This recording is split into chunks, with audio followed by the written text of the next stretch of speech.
విశాఖ జిల్లా ఆనందపురం మండలంలోని గిడిచాల గృహ నిర్మాణాలే లేఅవుట్ ను స్థానిక ఎమ్మెల్యే గంట శ్రీనివాసరావుతో కలిసి పరిశీలించిన అనంతరం లబ్దిదారులతో ముఖాముఖి నిర్వహించిన రాష్ట్ర గృహ నిర్మాణ శాఖ మంత్రి కొలుసు పార్థసారథి. అన్ని వేల ఇళ్ల నిర్మాణం గతంలో మొదలుపెట్టి మరి రకరకాల కారణాలతోటి ఇవన్నీ అసంతృప్తిగా ఉన్నాయి, అసంపూర్తిగా. మరి ఈరోజు మనకు ఒక డైనమిక్ మినిస్టర్, నాకు ప్రత్యేకించి బాగా ఆప్తులు, మేమిద్దరం కూడా గతంలో కంబైన్డ్ ఆంధ్రప్రదేశ్ లో కలిసి మంత్రివర్గంలో ఉన్నవాళ్ళం, మంత్రులుగా పనిచేసిన కలిసి. మరి పొలిటికల్ ఫ్యామిలీ, వాళ్ళ నాన్నగారు అయితే ఎప్పుడో మనం చిన్నప్పుడు ఉన్నప్పుడే మచిలీపట్నం ఎంపీగా చేశారు. అటువంటి పొలిటికల్ ఫ్యామిలీ, ప్రజల సమస్యల పట్ల పూర్తి అవగాహన ఉన్న వ్యక్తి. అటువంటి వ్యక్తి ఈరోజు ఈ కీలకమైన శాఖకి మంత్రిగా రావటం, మంత్రిగా వచ్చిన వెంటనే 4 వేసాలు అడిగాడు అన్నట్టు. ఇట్లా మన కాన్స్టిట్యూన్స్ లో ఈ హౌసెస్ ఒకసారి ఇన్స్పెక్ట్ చేయాలి, అవన్నీ కూడా అసంపూర్తిగా ఉన్న వాటిని కంప్లీట్ చేసి పబ్లిక్ అర్థం చేస్తే బాగుంటాయి అంటే, మామూలుగా మనకి జనంలో ఒక అభిప్రాయం ఉంది, ఏదో జగనన్న కాలనీలు కాబట్టి ఏదో అరకొర దీంట్లో ఉన్నాయి, సరిగా ఇవి సూటబుల్ కావేమంటే ఒకటే అన్నారు. అంతా మన మైండ్ సెట్ పెట్టి ఉంటుంది. ఈ రోజుకి మనం పట్టణ ప్రాంతాల్లో చూస్తే మురికి వాడల్లో చిన్న చిన్న ఇంకా పాకల్లో నివసిస్తున్న వాళ్ళు ఉన్నారు.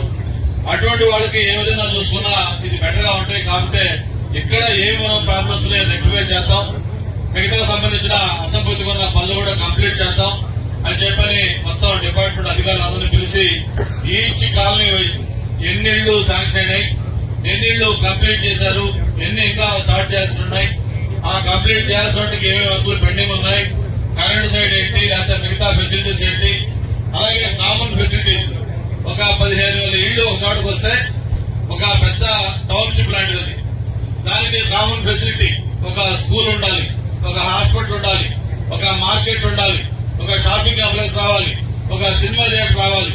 ఇటువంటివన్నీ రావాలంటే అక్కడ కొంత కామన్ స్పేస్ కూడా ఉండాలి.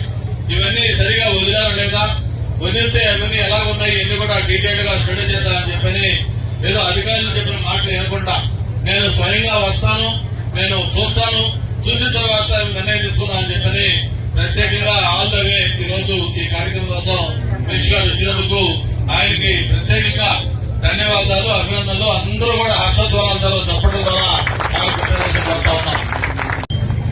ముఖ్యంగా ఏమిటంటే పెద్ద ఎత్తున ఈ రాష్ట్రంలో పేదవాళ్లకి ఇల్లు నిర్మించేవారనే ఏదైతే ఆలోచన ఉందో, ఆ ఆలోచనలో కార్యక్రమాలు పెట్టడం కోసం ఈ కాలనీలన్నింటినీ కూడా గత ప్రభుత్వం ప్రారంభించింది, కేంద్ర ప్రభుత్వ సహకారంతో. వాస్తవానికి ఈ కార్యక్రమం ప్రారంభమైంది 2014-19లో చంద్రబాబు నాయుడు గారు ముఖ్యమంత్రిగా ఉండగా ఆనాడు ప్రస్తుత ప్రధానమంత్రి గారు దాదాపు 20 లక్షల ఇళ్లు శాంక్షన్ చేశారని చెప్పేసి మేందరికి సవినయంగా మనం చేస్తున్నాం. కానీ గత ప్రభుత్వం యొక్క ఆలోచనలో ఉన్న తప్పిదాల మూలంగా కానివ్వండి, ఒక దూరదృష్టి లోపించడం మూలంగా కానివ్వండి, ఇల్లు కడుతున్నాము, ఇళ్లలో నివాసం ఉండాలంటే సౌకర్యాలు లేకపోతే నివాసం ఉండలేము అనే ఆలోచన లేకపోవడం కానివ్వండి, చంద్రబాబు నాయుడు గారి ప్రభుత్వంలో 2.5 లక్షల రూపాయలు ఎప్పుడు 14-19 అంటే 10 సంవత్సరాల క్రితం ఏదైతే యూనిట్ కాస్ట్ ఉందో ఒక ఇంటికి 2.5 లక్షల రూపాయలు ప్రతి పైసా రాష్ట్ర ప్రభుత్వం నుంచి ఖర్చు పెట్టి చంద్రబాబు నాయుడు గారు ఇల్లు కట్టిస్తే, తర్వాత వచ్చిన ప్రభుత్వం జగన్మోహన్ రెడ్డి గారి ప్రభుత్వం ఆ 2.5 లక్షల నుంచి 30,000కి తగ్గించేసుకునే రాష్ట్ర ప్రభుత్వం వాటాని, మిగతా 1,50,000 రూపాయలు కేంద్ర ప్రభుత్వం నుంచి తీసుకుని దీన్ని ఇంత కొంచెం ఇబ్బందికరంగా ఈ కార్యక్రమాన్ని నిర్వహించాలని చెప్పేసి చెప్పక తప్పదని చెప్పేసి మనం చేస్తా ఉన్నాను. రోడ్లు ఇక్కడ రోడ్లు పెద్ద సమస్య కనబడతలేదు, కానీ మరి విద్యుత్ సౌకర్యం ఏదైతే ఉందో అది కనీస అవసరం. ఎవరైనా సరే ఇక్కడికి రావాలంటే విద్యుత్ సౌకర్యం లేదే ఎవరు రాలేదు. అదేవిధంగా మరొకటి డ్రింకింగ్ వాటర్ స్కీమ్ కూడా ఉందని చెప్పేసి మీకు మనం చేస్తాను.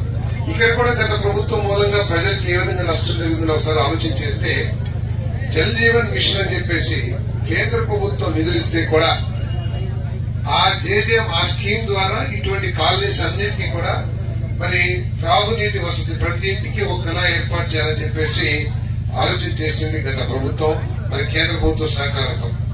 కానీ దురదృష్టం ఏంటంటే ఆనాటి ప్రభుత్వం దీన్ని కార్యాచరణలో పెట్టుకోకుండా తన చాతకాంతనం కానివ్వండి, లేకపోతే ఆర్థిక సమస్యల మంది కానివ్వండి, అంటే అప్పుల ఊబిగా మార్చేసిన ఈ రాష్ట్రంలో రాష్ట్ర ప్రభుత్వం ఇవ్వాల్సిన వాటాను ఎగ్గొట్టి ఆ కార్యక్రమం పూర్తిగా మరి నిర్వహించుకోలేకపోయామని చెప్పేసి మీకు మనం చేస్తాను. కార్యక్రమాన్ని ఉపయోగించుకోలేకపోయాం.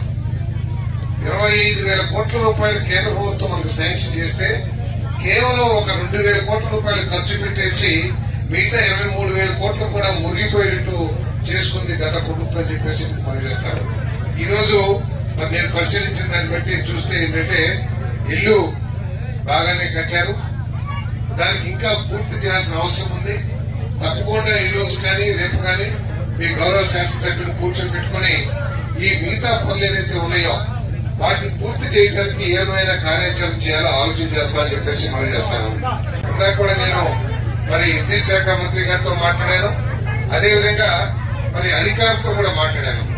వారు వెంటనే ఎక్కడైతే ఇల్లు పూర్తయినాయో అక్కడ విద్యుత్ సౌకర్యం ఏర్పాటు చేస్తారని చెప్పారు. మీరు గనక ఈ ఇళ్లలో నివాసానికి వచ్చేటట్లయితే తప్పకుండా ఆ విద్యుత్ సౌకర్యాన్ని అతి త్వరలో ఏర్పాటు చేస్తారని చెప్పేసి కూడా